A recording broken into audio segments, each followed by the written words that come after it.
Mateo 5:16, lumiwanag na gayon ang inyong ilaw sa harap ng mga tao upang makita nila ang inyong mabubuting gawa at kanilang luwalhatiin ang inyong Ama na nasa langit.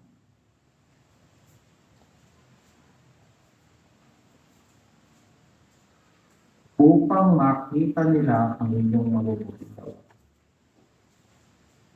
Manalangin tayo sa Panginoon. Tulungan mo po kami, Panginoon, sa mga hawak, sa mga salita ng buhay,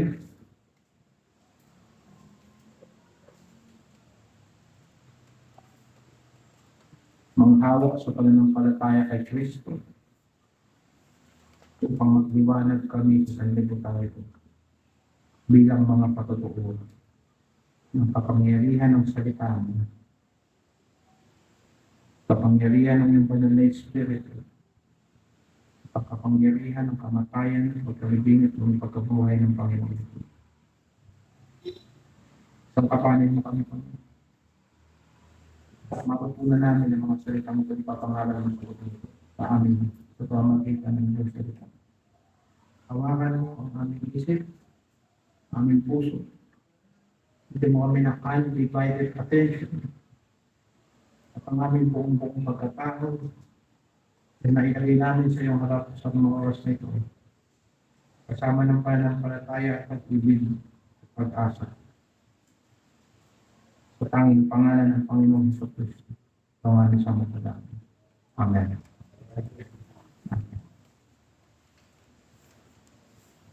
Sa binasa natin text, dalawang obvious. Kapag nabasa mo, dalawa kagad ang makikita mo. Una, yung mga disipulo ng ating Panginoong Jesucristo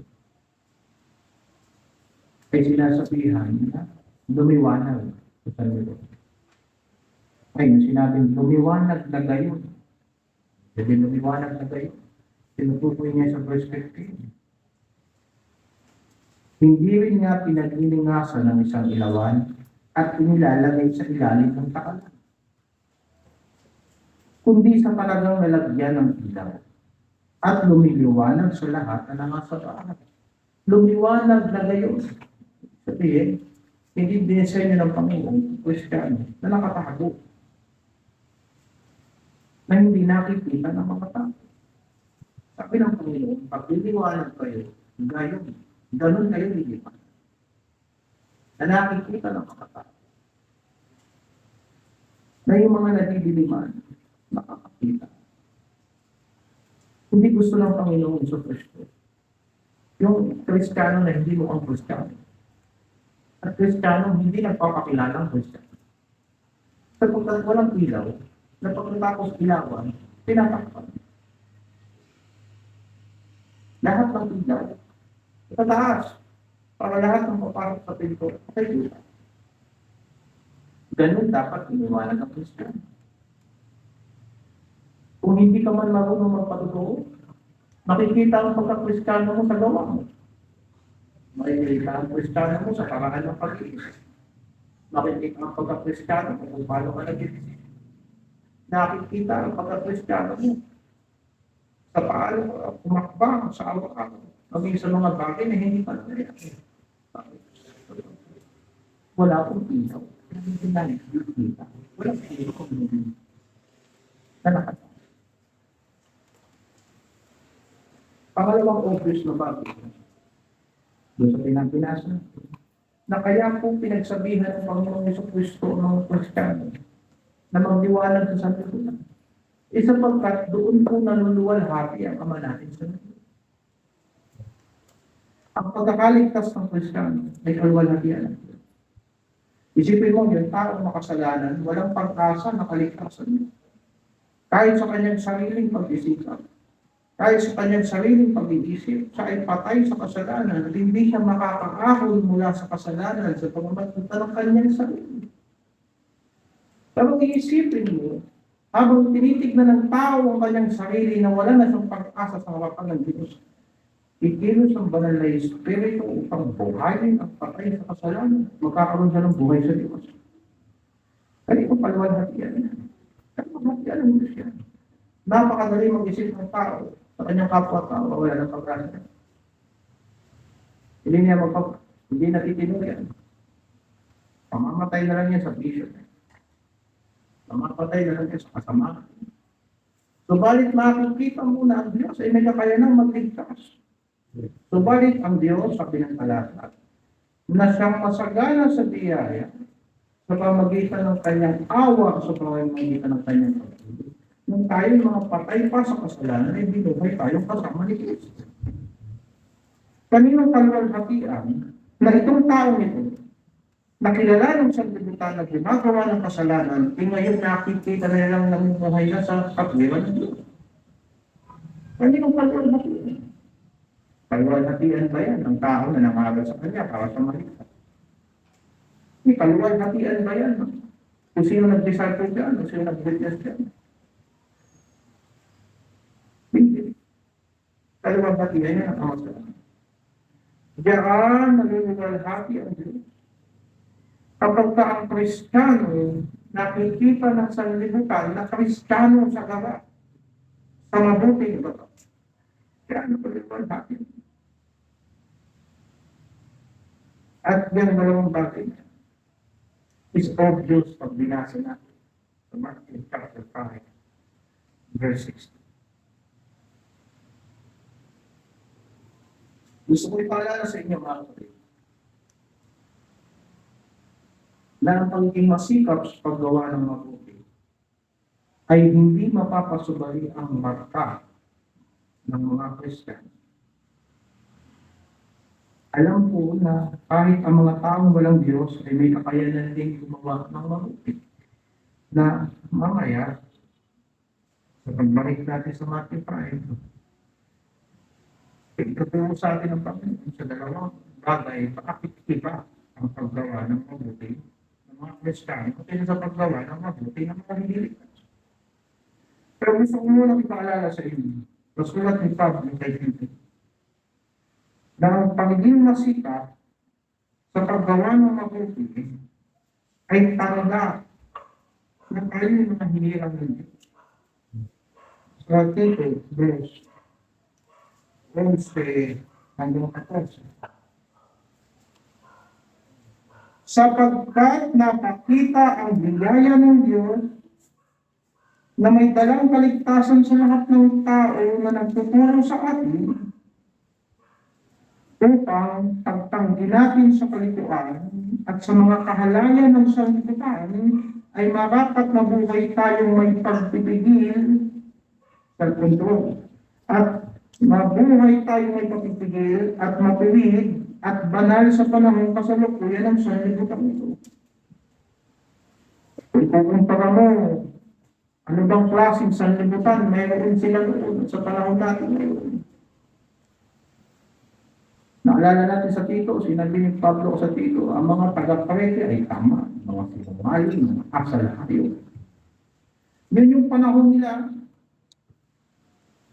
na maraming nagpapakilala, kilala nila ang Diyos, pero sa gawa nila, hindi nila pinapakita na sila yung kilala nila ang Diyos.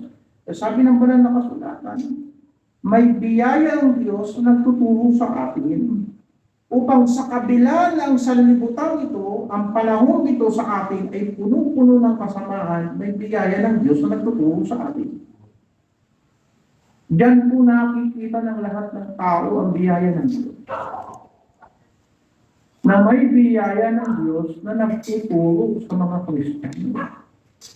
Sa makatuwid bagay ang espiritu ng biyaya na siyang nag-iingat at gumagabay sa mga Kristiyano. Verse 13, nahintayin niya ang mapalad na pag-asa at ang pagpapakita ng kaluwalhatian ng ating dakilang Diyos at tagapagligtas na si Jesucristo, na siyang nagbigay ng kanyang sarili dahil sa atin, upang tayo'y matubos niya sa lahat ng kasamaan, at malinis niya sa kanyang sarili ang bayang masikap sa mabubuting gawa, upang maging kanyang sariling pag-aaral. Ang daming doktrina dyan sa binasa natin tayo. Una, yung katotohanan na ibinigay ni Kristo ang kanyang sarili dahil sa atin. Pangalawa, yung doktrina na yung pagbibigay ni Yesu Kristo sa kanyang sarili dahil sa atin ay para tubusin tayo sa lahat ng kasamaan. Sa mga tuwid ba ang kasamaan ng sanlibutan ito?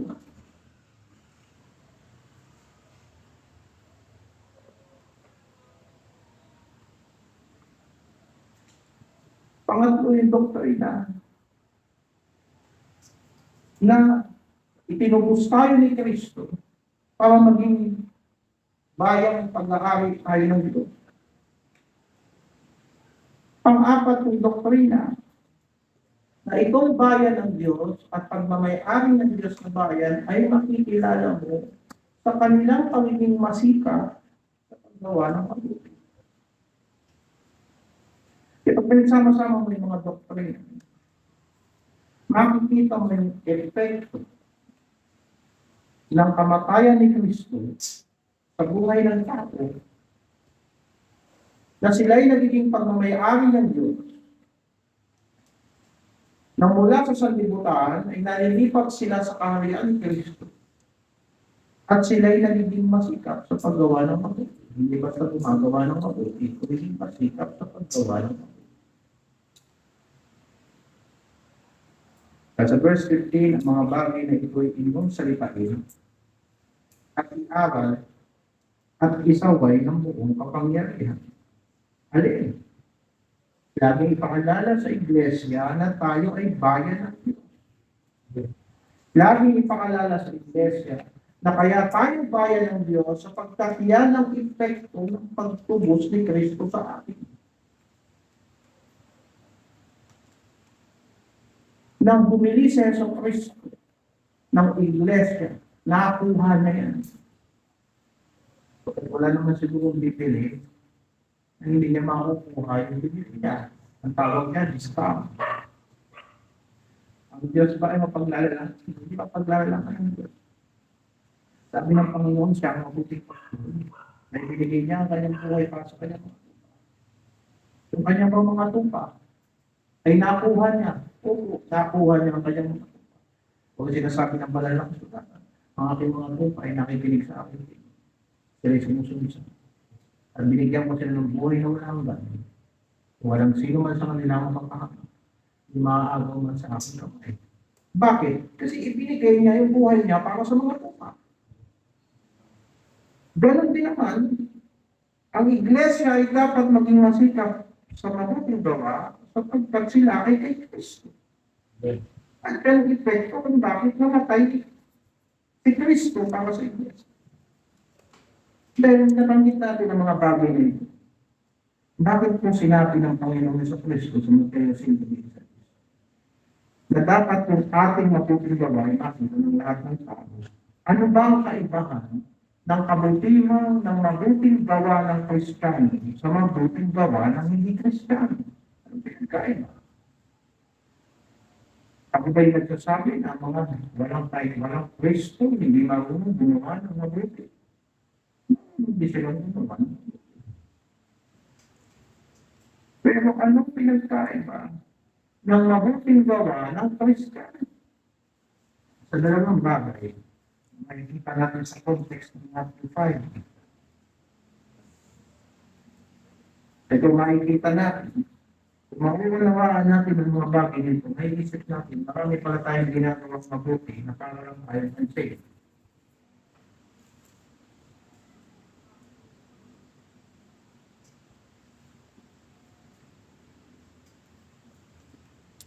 Tignan natin. Ang Kristiyanong mabuting gawa ay nakasali sa hinaharap at eternal na bagay. Ang Kristiyano, pag gumawa ng mabuti, ang kanyang motibo at motibasyon hindi lumilipas na bagay, kundi mga bagay na eternal. mga bagay na nauukol sa kaharian ng Diyos. Ang taong wala kay Kristo, pwedeng gumawa ng mabuti at itatayo niya ang kanyang sariling kaharian. Pero hindi ang tao ng Diyos. Laging sinasabi ng Panginoon sa Sermon of the Mount na hanapin ninyo kaharian ng Diyos.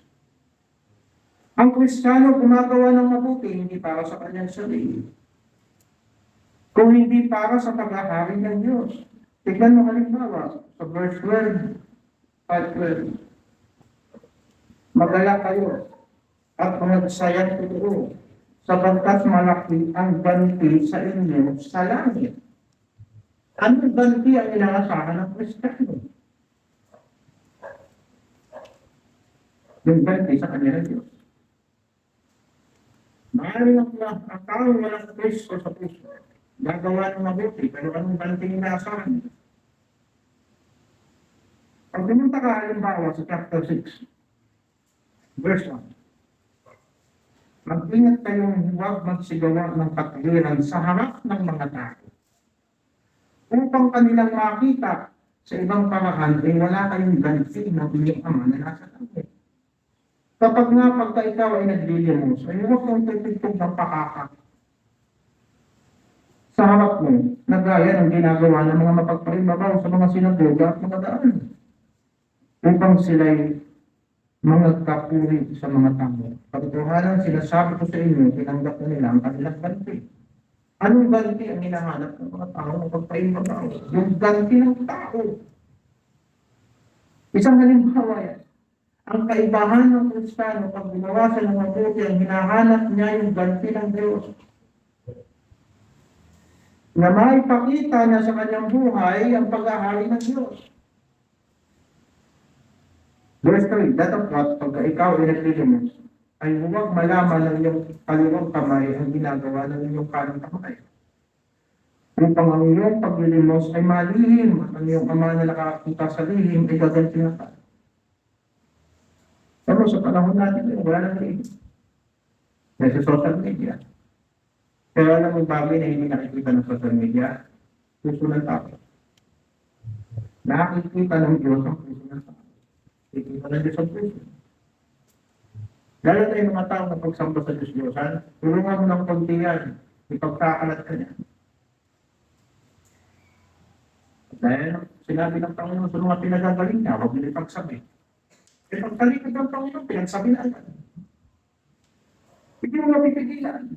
Pero alam mo, isang bagay na yan, hindi nakikita ng tao. Puso ng tao. Nakikita yan ng Diyos. Ang pinagkaiba ng Kristiyano sa gumagawa ng mabuti, sa hindi Kristiyano na gumagawa ng mabuti, hindi nakatuon sa sarili. Hindi na personal na pakinabang. Kung hindi para maitayo ang kaharian ng Diyos, mapalawak ang kaharian ng Diyos, maluwalhati ang Diyos. Ganon din yan sa pagsamba, ganon din yan sa mga pag-aayon at sa mga pananalangin. Hindi goal ng Kristiyano na pag gumagawa siya ng mabuti sa kapwa, makinabang siya ng material. Pag siya tumulong talaga siya. Kaya sinasabi natin sa mga kapatid natin, kung maghahanap buhay kayo. Kaya pag naghanap buhay ka, ang manggagawa is worthy of his hand. Ang nagtatrabaho, sumisweldo. Ang nagbibigay ng servisyo, may pangalaman. Pero ang tumutulong, hindi tumatanggap ng kapatid. Dito. Ang nagnenegosyo, nagbabayad. Kaya nga mga kapatid natin, binabayaran natin pag nagbibigay. Nagtikinda, binabayaran natin. Bigay. Pero yung bigay, tanggapin natin. Pero kung masa sa bigay, yung binili mo, bayaran mo. Binili kayo.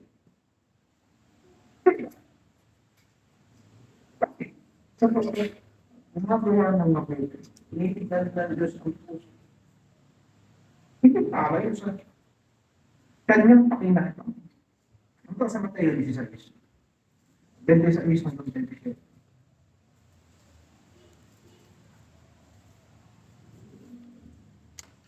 Sapagkat ano ang pakikinabangi ng tao? Kumakamtan niya ang buong sanlibutan at mawawalan siya ng kanyang buhay. O ano ang ibibigay ng tao na katumba sa kanyang buhay? Sapagkat ang anak ng tao ay pariritong nasa kaluwalhatian ng kanyang ama na kasama ang kanyang mga anghel at kung magkagayon bibigyan ang bawat tao ayon sa kanyang mga gawa. Again, ano yung unang punto? Ang Kristiyano kung gumagawa ng mabuti, lagi ang mata niya nakatingin sa mga bagay na walang hanggan. Totoo niyan kahit pa sa mga bagay, kumikita talaga tayo. Kagaya ng trabaho at negosyo. Alam mo ba? Kung sinabi ng banal na kasulatan, lumanan yung ginagawa ko yung patakalagyan. Alam niyo sa banal na kasulatan, kahit yung mga nagtatrabaho, kahit yung may mga Panginoon sa lupa, anong sabi? Alalahanin ninyo na maglingkod kayo sa kanila na parang maglilingkod din kayo sa Panginoon. Ay hindi natin sinisira ang tiwala sa ating customer natin, kliyente natin, bossing natin. Maaaring hindi pa sila kasama sa hindi sila tumulak kay Kristo. Maaaring hindi pa sila sa daigdig na ito. Ayaw natin mangyari. Pero hindi nila tatagapin si Kristo, may pinangaral, pinakikita natin sa kanila sa pamagitan ng ating maayos na kamukuhan. Lilipas sila kasama ng sanlibutan. Kaya alam, tinatandaan ng Diyos ang lahat ng mabuting gawa ng Kristo na nakalahan para sa kanyang kalulubatian. Sapagkat ang anak ng tao ay babalik kasama ng kanyang mga anghel at bibigyan niya ng gantimpala ang bawat tao ayon sa kanyang mga gawa. Bawat tao. Saan siya magsisimula? Magsisimula sa kanyang Diyos. Sapagkat ang pagkakulang ng Diyos ay magsisimula sa tahanan ng Diyos.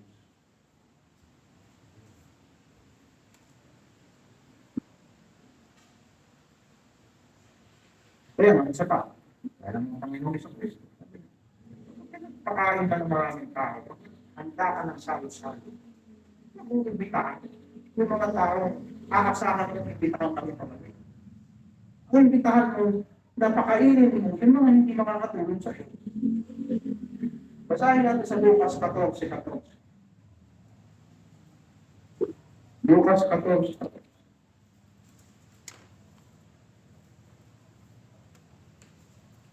Umpisahan mo sa 3. Datapwat kung maghahanda ay anyayahan mo ang mga dukha, ang mga tingkaw, ang mga pilay at mga bulag at magiging mapalad.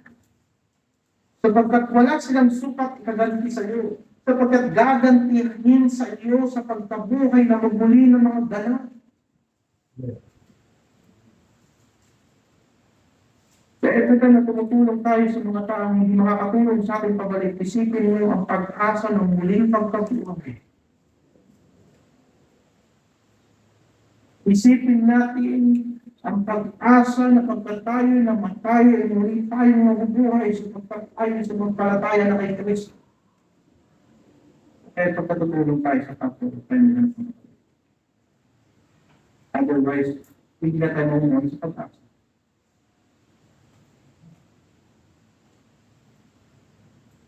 Ang mga tao ng Diyos, may pag-asa ba sila sa muli ng pagkatulong?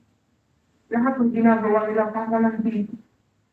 Kaya sila nagpupunahog na dito sa daigdig na tumakuha ang lahat ng gusto nila sapagkat wala na silang tinatanaw na buhay pagkatapos ng kamatayan. Naisip nila, pag namatay na tayo, tapos na. Talagang tapos ka na kung wala kang Kristo. Ang pag-asa natin kay Kristo ay para lang sa daigdig na ito, napakamisirap ng buhay natin.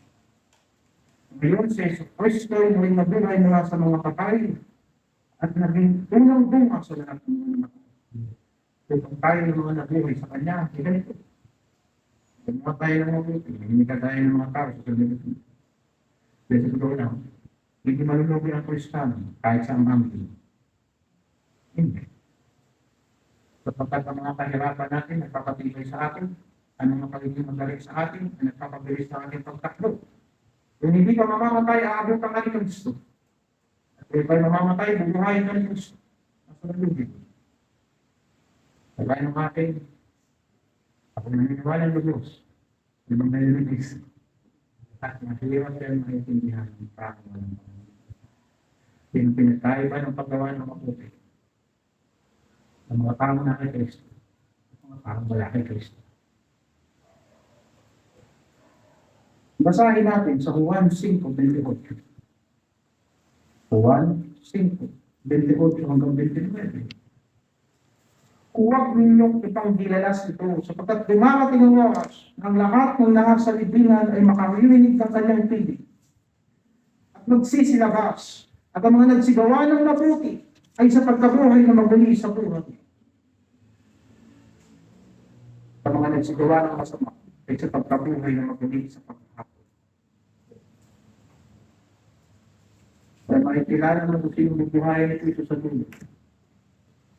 Kung simula ng sumampalataya sila kay Kristo, magiging tao sila ng Diyos na magiging masipag sa paggawa ng mabuti. Sapagkat yung gawa ng mabuti ay bubuhayin ng Diyos sa dulo para sa buhay ng mga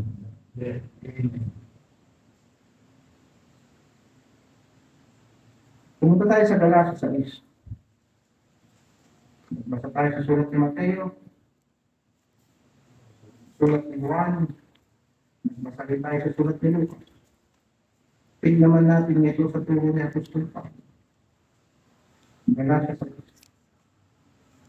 7 hanggang 10. Huwag kayong padaya. Ang Diyos ay hindi nakabibir. Ang Diyos ay hindi naiisahan. Sapagkat ang lahat ng ihasik ng tao, siya namang kaanihin niya.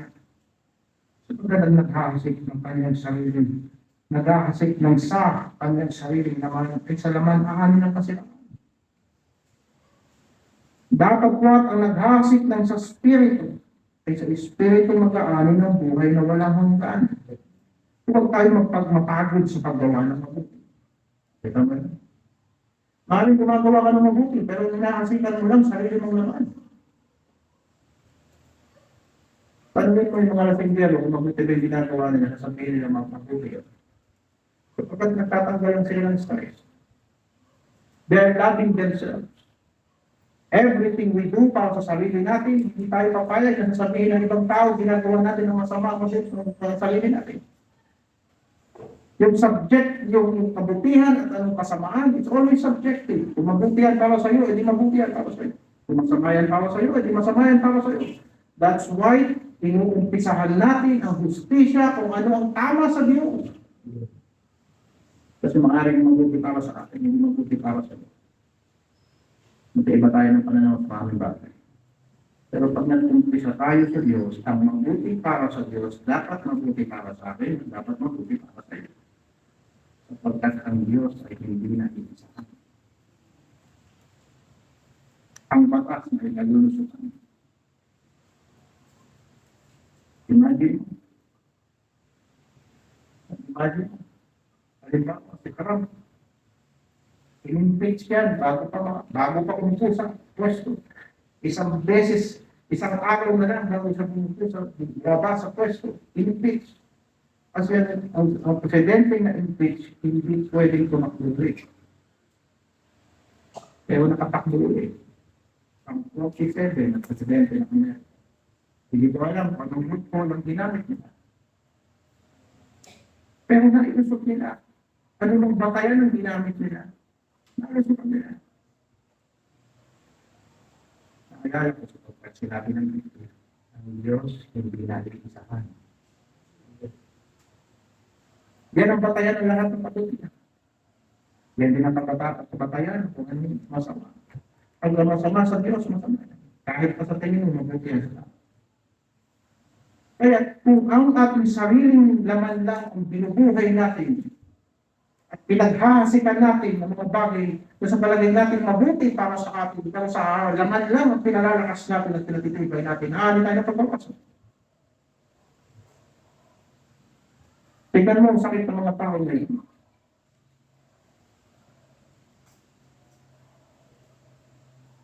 Saan galing?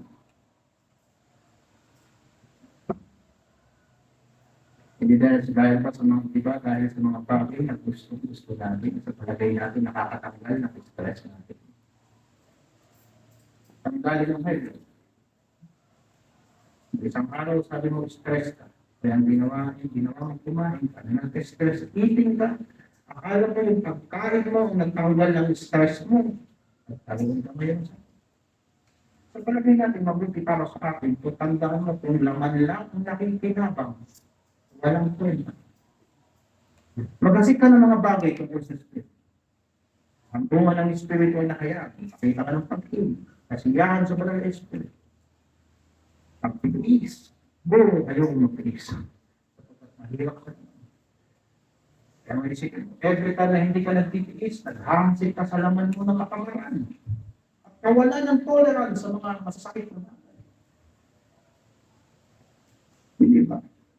Kaya sabi sa banal na kasulatan, ang nag-aasik ng Espiritu, nang sa Espiritu, ay sa Espiritu ay mag-aani ng buhay na walang hanggan. Kaya makikita mo ang Kristiyano. Nagkakabunga ang banal na Espiritu sa kanya na hinahasik niya sa araw-araw. Yan ang kaibahan ng Kristiyano pag bumunga ng kaya pagdating sa verse 9, huwag tayong mga pagod sa paggawa ng mabuti. Sapagkat sa kapanahunan, magsisipag-ani tayo. Kung hindi tayo mahihimak. Kaya napagpiligan mo yung doktrina ng biyaya ng Diyos. Yung biyaya ng Diyos, yung awa ng Diyos, nakadesenyo siya para yung Kristiyano hulak ng himago. Bakit? Walang Kristiyano na pagkabumatag sa hindi tumatayo. Pag na-discourage na lang magpakailan. Bakit? Kapag sinabi nag-aasik sa Espiritu, aani sa Espiritu ng buhay na walang hanggan. At huwag kayo manghimagot sa pag-aasik ng mga bagay na espiritual. Kapag kung may buhay na walang hanggan talaga kayo, aanihin nyo sa dulo yan, pagsikap tayo sa paggawa ng mabuti. Otherwise, aanin tayo ng pagkakas.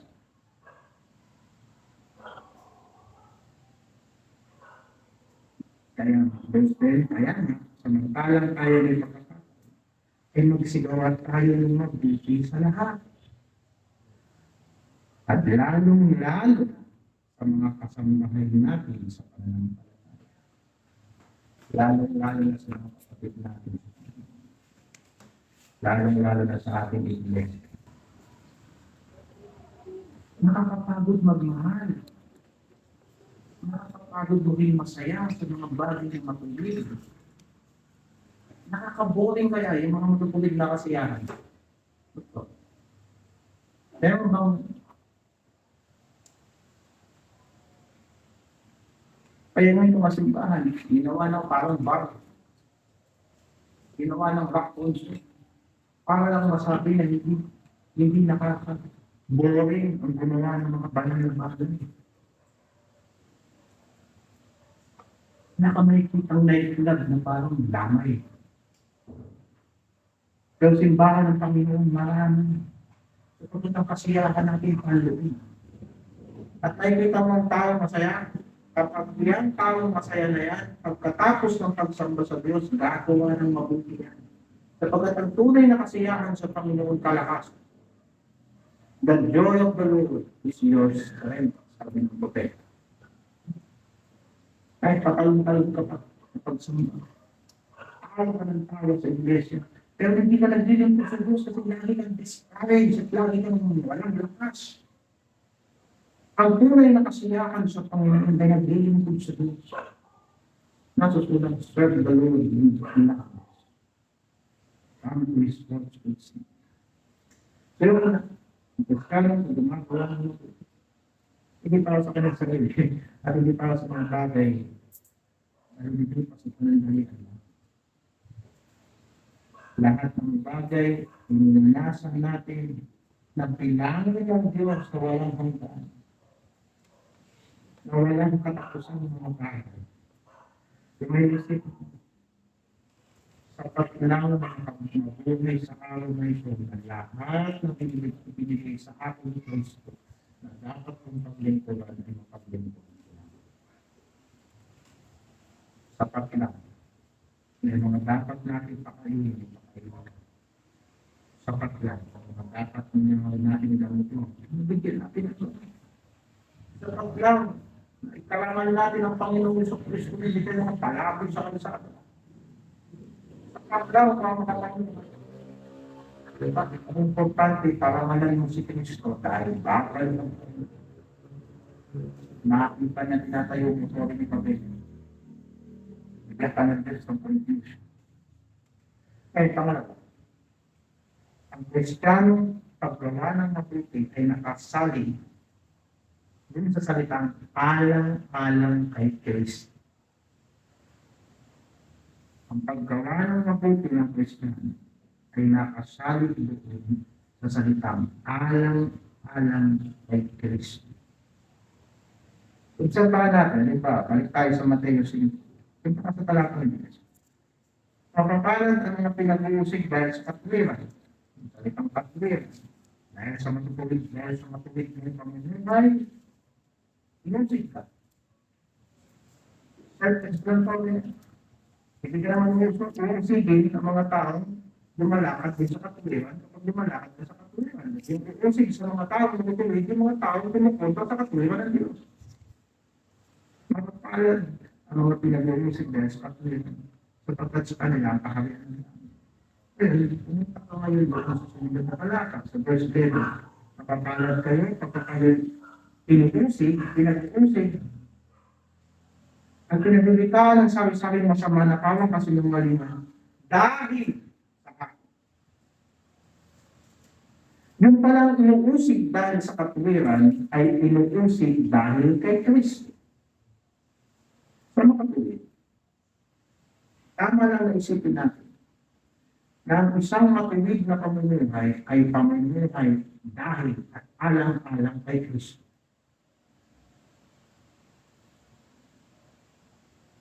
Kung ikaw ay Kristiyano, walang ibang matuwid na pamumuhay para sa iyo at sa akin. Maliban na kung anong nilakaran ni Kristo bago tayo makakala. Kung hindi alang-alang kay Kristo, hindi yan matuwid. Kahit pa sa palagay mo matuwid. Sapagkat ang ibig sabihin ng katwiran, alang-alang kay Kristo. Lagyan natin ang sa plok ng talata. Pastor, pinalabas mo lang yan sa talata. Ginamita mo ng logic yan. Halimbawa, Colossus 2. Sa isang context. Sinasabi ko, paano ninyo tinanggap si Kristo ng Panginoon dahil kayo lumakad sa Kanya? Ayun. Pinataka. Yun ang katuwid na pamumuhay sa harapan ng Diyos. Hindi lamang si Kristo naging katuwiran natin sa harapan ng Diyos para nung tayo'y makasalanan pa tayo'y makawalang sala. Si Kristo ay naging katuwiran din natin sa buhay natin upang ngayon nang tayo'y mga pinawalang sala na lumakad tayo sa katuwiran sa harapan niya. Sinasabi sa unang Korinto, unang 30, na si Kristo ay ginawa sa atin na katuwiran. Christ is made unto us righteousness.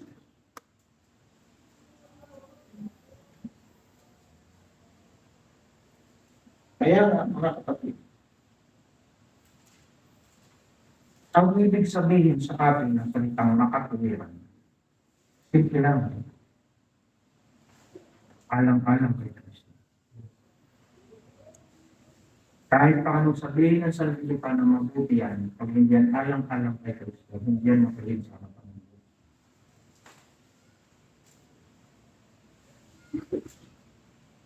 Kaya tayo Kristiyano. Sapagkat hindi tayo inaring mabuti ng Diyos sa kanyang harapan sa pamamagitan ng sarili nating kabutihan. Hindi sa kabutihan ng pastor nyo, kaya kayo binilang ng Diyos na makapak sapagkat wala naman ako kabutihan. Hindi sa kabutihan ni Kristo na ibinilang sa akin. Ang mga tao gagawa ng mabuti sa liputan, pero para sa kanilang pangalan.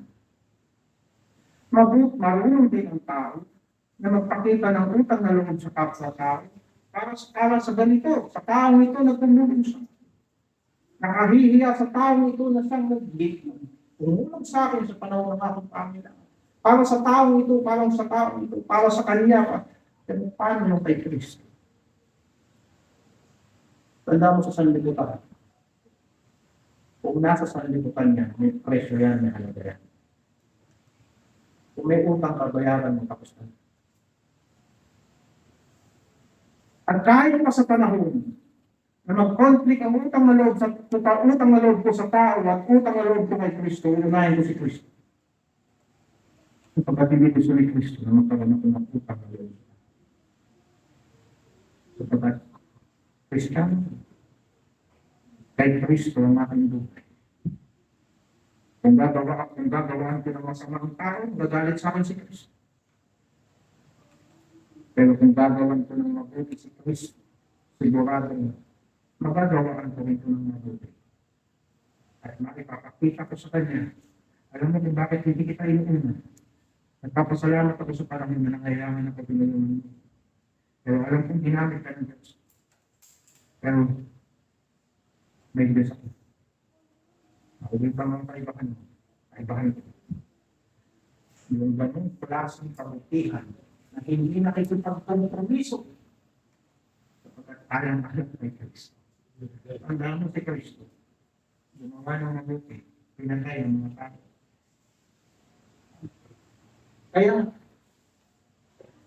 ang katuwiran ng Kristiyano sa pamumuhay ay higit sa katuwiran ng mga Pariseyo. Naalala niya sa Mateo 5, talatang 20. Hindi ba? Hihigit ang ating katuwiran sa katuwiran ng mga Eskriba at Pariseyo sa anumang paraan na hindi kayo magsisipasok sa kaharian ng langit. Bakit ano bang katwiran ng mga Pariseyo at Eskriba? Sila ay mapagpaimbabaw. Yung kabutihan nila pakita lang. Para lang sa pangalan nila. Pero sa Yesu Cristo, nung dumating siya sa daigdig na po, anong sabi niya, hanggang parin ako hindi galing sa akin, kung hindi mo galing sa kanya na nagsulis, hindi ko ito ginagawa ng aking sabi niya. Galing ito sa Ama na nagsulis ako. Nang siya'y namatay, bago siya mamatay, sinabi niya sa Ama, minuwalhati kita sa lupa. Pag nagawa ko lahat ng pinagagawa mo sa akin, minuwalhati kita sa lupa. Ngayon si Kristo, hindi niya ginawa ang mga bagay para sa kanyang sarili. Bagamat siya'y mabuti. Anong sabi sa kanyang mayaman? Mabuting buhay. Anong gagawin ko? Pangapoy mo sa ako ng buhay na wala naman. Anong sabi ng ating Panginoon? Sabi ko, pinatawag na mabuti. Isa lang ang mabuti, ang Diyos lang. Hindi ba mabuti si Kristo? Mabuti si Kristo. Yung pinarangalan niya. Kung siya'y nagpabautismo kayo ng bautista, para ano? Para matupad ang katuwiran. Sa pamagitan naman niyang pagpapakabala. Sinabi sa kanya na yung bautismo.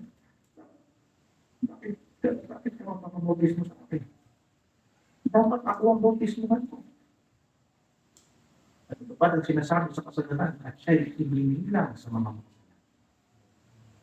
Ngayon si Kristo nasa langit. Bakit hindi natin gagawin ang mga bagay alang kay Kristo? Kung samantalang hindi naman siya nagkasala, pero dahil sa ating pagiging makasalanan, hindi lang tayong matuwid ng Diyos dahil sa Kanya. Kaya nga ang ating katuwiran sa paggawa ng mabuti, higit sa katuwiran ng mga Pariseyo. Bakit? Hindi para sa atin. Hindi para kay Kristo na namatay pa. Kaya ang dahilan kung bakit ako papasok sa kaharian ng Diyos. Kaya nga sinabi ng Ebanghelyo na ang katuwid ay mabubuhay sa pananampalataya. Yan ang katuwiran ng Diyos. Sinabi ni Apostol Pablo, hindi ko ikinahihiya ang Ebanghelyo ni Kristo. Sapagkat ito ang kapangyarihan ng Diyos sa ikaliligtas ng bawat sumasampalataya. Sapagkat sa Ebanghelyo din, katuwiran ng Diyos ay inihayag mula sa pananampalataya tungo sa pananampalataya. Gaya ng nasusulat, ang matuwid ay mabubuhay sa pananampalataya. Ano ibig sabihin ng matuwid? na nabubuhay sa pananampalataya. Nilinaw yan ni Apostol Pablo sa Galatia 2:20, ito ang matubig na pamumuhay sa pananampalataya. Ako pinapako ng kasama ng Kristo. Hindi na ako natutuwa. Kundi sa Kristo na nabubuhay para sa akin. At ang buhay na binubuhay ko ngayon ay binubuhay ko sa mga pananampalataya ng anak ng Diyos na siyang namatay, na siyang umibig at nagbigay ng buhay para sa akin. Kaya ang kaibahan ng Kristiyano pag gumagawa siya ng mabuti, para po kay Kristo. Para po kay Kristo. Itong pagkain na ito para kay Kristo. Kaya kung pulong ko ito, nakakahiyaan din ito, pero alam mo Diyos ko lang kaya ko para kay Kristo. Para kay Kristo. Pag-intindi ko sa kapwa para kay Kristo, intindi ako ni Kristo. Ang mga malasakit ko sa tao, para kay Kristo. Maaaring hindi siya deserving. Hindi naman ako deserving. Pero para kay Kristo. Hindi ba sinasabi ng Colossus 3,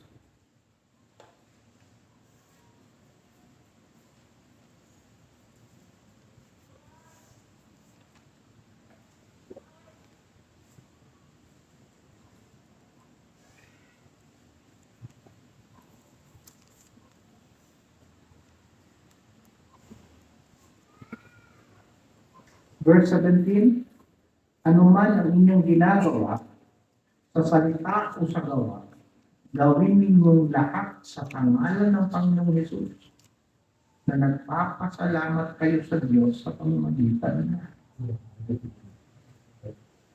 Amen. Kasi paano yung mga relasyon ng mga Kristiyano, ng mga Iglesia? Punta ka sa Efeso.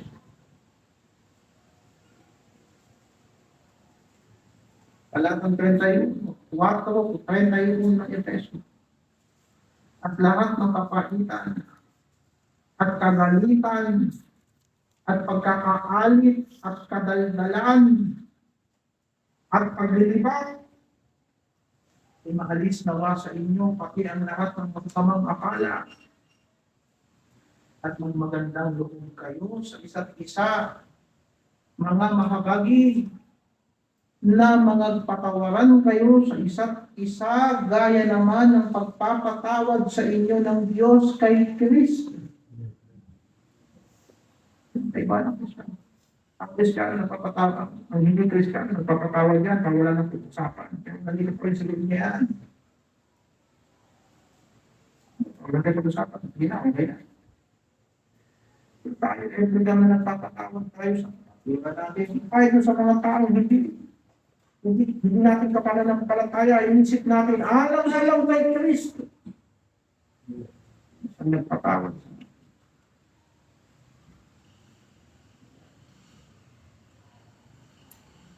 Yan ang katulid ito. Alam-alam kay Kristo. Si Kristo ang katulid. Yan pa naman ang katulid.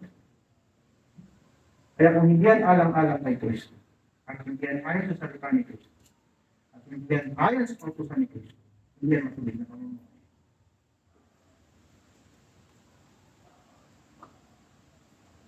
Kaya nga, hindi ba nakita, hindi kung tinatanggal ng Diyos ng tayo. Ano sabi niya Apostol Pablo?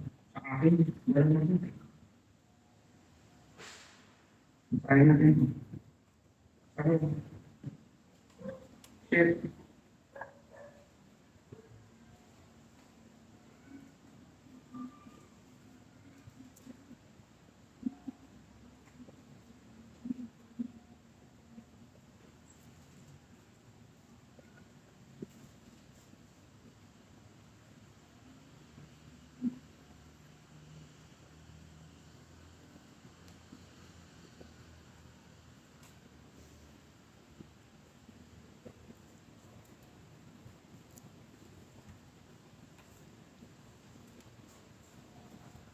Talatang 18, Romans 7:18. Sapagkat nalalaman ko na sa akin, sa mga tuwing ay sa akin naman ay hindi tumitira ang anumang bagay na mabuti. Sapagkat ang pagnanasa ay nasa akin, datapwat ang paggawa ng mabuti ay wala. Kahit si Apostol Pablo, yan si Apostol Pablo. Dakilang apostol, ginamit ng Diyos sa mga hindi. Sinabi niya, alala mo, wala akong pagtitiwala sa laman. Bakit? Sapagkat alam niya na sa kanyang laman, walang anumang mabuti. Kaya kaya, pag naintindihin mo yan, hindi ka magtitiwala sa sarili mo, lagi ka magtitiwala kay Kristo. Pag sinabi ni Kristo, susundin mo yan. Bakit? Anong ipanlalaban natin sa kalooban ni Kristo? Yung kalooban mo, na sinasabi ng banal na kasulatan na sa akin ay walang anumang mabuti. Mabuti yan para sa iyo. Pero mabuti pa yan, ayon sa katwiran ng Diyos na alang-alang kay Kristo. Kaya pag tinuloy mo ngayon nila, sa talatang 23, datapwat nakikita ko ang ibang kautusan sa aking mga sangka na nakikipagbaka laban sa kautusan ng aking pag-iisip. At dinadala akong bihag sa ilalim ng kautusan ng kasalanan na sa aking mga sangka. Abang tao ako, sino magliligtas sa akin sa katawan nitong kamatayan? Nagpapasalamat ako sa Diyos sa pamamagitan ni Hesus Kristo ng Panginoon natin.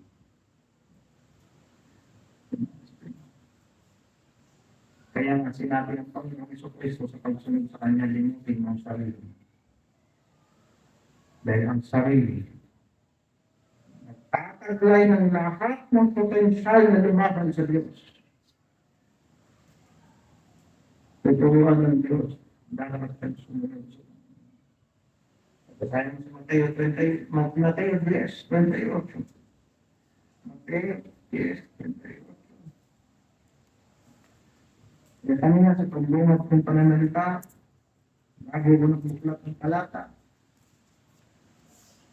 tuturuan natin, makapatid natin sumunod sa mga pinag-uutos ni Kristo. Hindi basta kautusan ang tuturuan natin, gabayan natin silang sumunod. Bakit? Sapagkat ang buhay ng Kristiyano ay buhay ng pagkatuto na sumunod sa Diyos sa kabila ng maraming hadlang. Hadlang ng sarili, hadlang ng sanglibutan, hadlang ng Satanas, hadlang ng bagay na hindi gusto tumulog sa Panginoon. Ang hindi nagpapasal ng kanyang krus at sumusunod sa akin, hindi karapat-dapat sa akin. Alam natin na minarapat lang tayo ng Diyos kaya sa kanyang biyaya. Ang tanong, paano mo malalaman na ang tao talagang minarapat ng Diyos kaya sa kanyang biyaya? Makikita mo yan, nagpapasal ang krus ni Kristo. At yun isawa ng Diyos. So kung minarapat tayo ng Diyos kaya sa kanyang biyaya, o ngayon, biyayaan na tayo, kung kasunod. Sinabi ni Kristo, sino mo hindi magbubuhat ng kanyang krus? Susunod kay Kristo, hindi mo karapat-dapat sa Kristo. Regardless kung anong hadlang na meron tayo sa buhay natin, anong gagawin natin? At hihintayin natin mawala lahat ng hadlang sa buhay natin, buhatin natin yan at sumunod tayo kay Kristo. Sa ganun ay kita mo, binarapat ka ng Diyos. Tuloy. Ang nakasumpong ng kanyang buhay, ay mawala nito. Mawala ng kanyang buhay dahil sa akin, dahil sa akin, ang pakasumpong niya muna. Ang tumanggap sa inyo ay akong tinatanggap, at ang tumatanggap sa akin, tinatanggap ng nagsusunod sa akin. Ang tumatanggap sa isang propeta dahil sa pangalan ng propeta ay tatanggap ng ganti ng isang propeta. Ang tumatanggap sa isang taong matuwid dahil sa pangalan ng isang taong matuwid ay tatanggap ng ganti ng isang taong matuwid. Ang sino mang magpainom sa isa sa maliliit na ito ng kahit isang sarong tubig na malamig dahil sa pangalan alagad, at ang anong sinasabi ko sa inyo na hindi mawala ang ganti. Kita mo, hindi ka propeta. Pero tinulungan mo ang propeta, sabi ng Biblia, yung reward ng propeta, hindi na ibibigay sa'yo. Yung, yung pagtulong mo sa kapwa mo kapatiran, yung reward niya, yun din ang reward sa'yo. E paano yung mga bagay na ginawa mo para kay Kristo? Hindi yung para kay Kristo, para kay Kristo. Kaya sinasabi ng panalakas nila, kung tayo magtiis kasama, maghahari tayo kasama. Kaya ang Kristiyano pag gumawa ng mabuti, hindi para sa akin, para kay Kristo. So, dulang mapahiya ako sa ginagawa ko. Talikuran ako ng sanlibutan sa ginagawa ko. Iwanan ako ng lahat ng sa palagay ko nagmamahal sa akin. Pag minamahal talaga nila ako, hindi nila ako iiwanan. Pagkat ang buhay ko ay kay Kristo. Ako ngayon kay Kristo. At siya na may sa akin. Hindi lamang para sa mga hindi para sa panahon.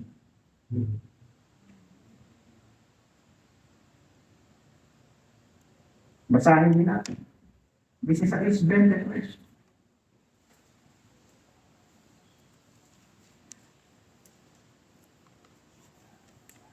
Datapwat lumingon siya at sinabi niya kay Pedro, lumagay ka sa likuran ko sa balas. Ikaw ay nakakakisod sa akin. Sapagkat hindi mo pinag-iisip ang mga bagay ng Diyos, kundi ang mga bagay ng tao. Na magkagaya sinabi ng Jesus sa kanyang mga alagad. Kung sinong tao ay ibig sumunod sa akin, tumawag sa kanyang sarili at pasalin na ang kanyang puso at sumunod sa akin. Sapagkat sino mang mag-ibig ligtas sa kanyang buhay, ay mawawalan ito. Ang sino mang mawawalan ng kanyang buhay dahil sa akin, ay makasusunod niya. 25:34. Mateo 25:34 hanggang 40. Na magkagayon, sasabihin ng hari sa nasa kanyang kanan, magsiparito kayo, kayong mga pinagpala ng aking Ama, manahin ninyo ang kahariang naghanda sa inyo buhat ng itatag ng sanlibutan. Sapagkat ako'y nagutom, at ako'y inyong pinakain. Ako'y nauhaw at ako'y inyong pinainom. Ako'y naging taga-ibang bayan at ako'y inyong pinatuloy. Naging hubad at ako'y inyong binamitan. Ako'y nagkasakit at ako'y inyong dinalaw. Ako'y nagbilanggo at ako'y inyong pinawagunan. Kung magkagayoy, sasagutin siya ng mga matuwid na magsasabi, Panginoon, kailan ka namin nakita na gutom? At pinakain ka namin. Kailan ka namin nakitang nakuhaw at pinainom ka namin? At kailan ka namin nakitang isang taga-ibang bayan, pinatuloy ka, at hubad, at binamkan ka? At kailan ka namin nakitang may sakit, nasa bilangguan, at dinalaw ka namin? At sasagot ang hari, at sasabihin sa kanya, ang totohanang sinasabi ko sa inyo, lamang inyong ginagawa sa isa dito sa aking mga kapatid. Kahit na pinakamaliit nito ay sa aking ginagawa. Sinong mga kapatid ni Kristo? Alam niyo, yung gumagawa ng kalooban ng mga salamin. Ikawan natin ang mabuti. Una, ang mga kapatid natin sa iglesia na gumagawa ng kalooban ng Diyos. Hindi mga kapatid, totoong gagawa natin mabuti lahat ng tao. Lalong-lalo na sa kasambahay natin sa pananampalataya. Kung ginawa mo sa kapatiran mo, ginawa mo yung kay Kristo. Balik pa rin natin. Sige, sambahin mo ang kapatiran. Nasalbahan sa Kristo.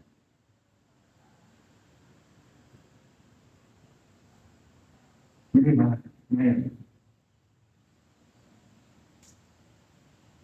Kaya, hindi pa mga Kristiyano, gumawa siya ng mabuti, kanyang gawa ng mabuti, pinipitibay niya ang kapatiran niya, binubuo niya ang iglesia niya.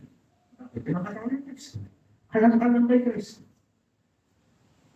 And in return, tignan mo, kung pinapapayaan ba ng Diyos ang taong nagmamalasakit sa iglesia? Hindi. Hindi. Bakit? Kasi matapat ng Diyos. maaari ang kapatiran, talagang nakakatakot ang kapatiran. Kung isipin mo, itong mga taong ito ginagamit ng Diyos sa ating pamaitulit tayo, kung pamunahan tayo sa paglilitong at nagiging influensya sa ating nalala tayo ng palapit sa Panginoon. Hindi ba parang si Kristo yung nagumagawa sa atin?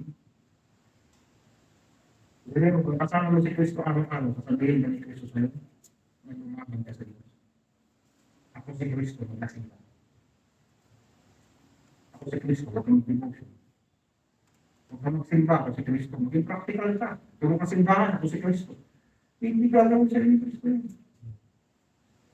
Pero isipin mo, ang kapatiran, lagi kang pinipili. Lagi tayong pinapanaanan. Sumasama na loob na.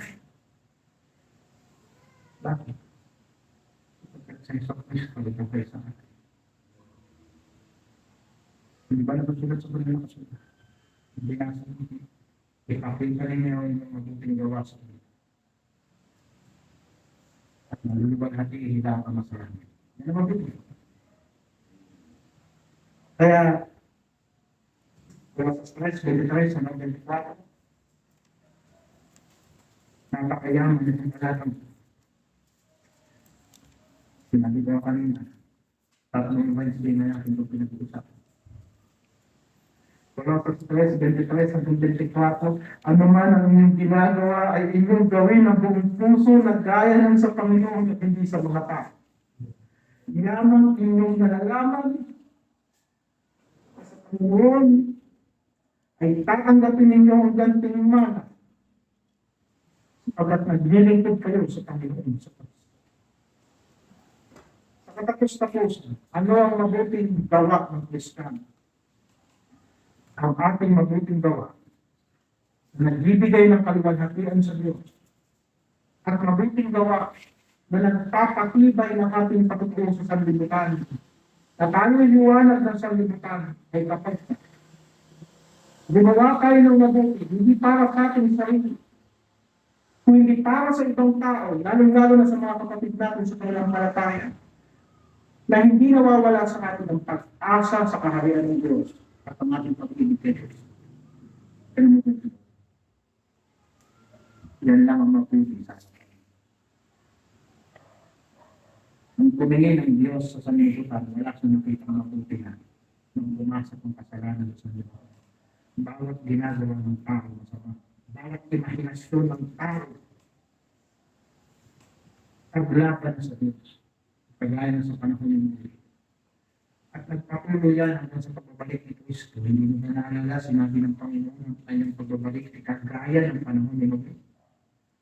At sa pag-aakala ng mga tao, mabuti ang ginagawa nila. Anong masama sa kumain ng kumain? Mag-inom na mag-inom, mag-asawa. Kaya lang nabubuhay sila, hindi para sa Diyos. Pero nang tumingin ang Panginoon sa panahon ng ating pagbabago, nakita na si Kristo. Ito ang iniibig ko na. Sa kanya ako lubos ng mundo. Kaya nung nabigot na pagbabago, kung si Kristo na nagbuhay sa atin, ganun ang ulit ng pagbabago. Okay. Kaya hindi nakikita si Kristo sa buhay natin, wala tayo sa katwiran. Wala tayo sa Panginoon na tulungan niya tayo. Ang sinasabi ng talata, let your light so shine before you, that you see your good works, and glorify your Father which is in heaven.